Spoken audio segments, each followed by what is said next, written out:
Travelfee versus Starlink 2025. Which satellite internet service is right for you? Most people get satellite internet wrong by assuming all services offer the same speed and coverage. In 2025, Travelfee and Starlink are two leading providers, but the right choice depends on your location and internet needs. Starlink is known for its global coverage and fast speeds, especially in remote areas. You won't believe what happens next. Users report download speeds between 50 and 250 Mbps with latency around 20 Mbps, making it suitable for streaming, video calls, and even online gaming in rural locations. Its installation is straightforward with a self-aligning dish and easy setup app. Travelfee, on the other hand, is designed for mobile connectivity, particularly for users and travelers. The surprising truth is it offers flexible plans that let you stay connected while on the move, without being tied to a fixed location.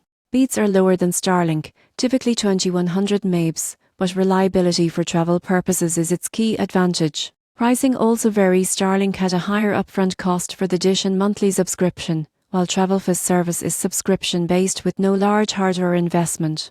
Both services provide apps for monitoring usage and network status. In conclusion, choose Starlink if you need fast, reliable satellite internet for a fixed location, especially in rural or underserved areas. Choose Travelfee if mobility and staying connected while traveling are your priority. In 2025, the best satellite internet service depends on whether you value speed and coverage or flexibility and mobility.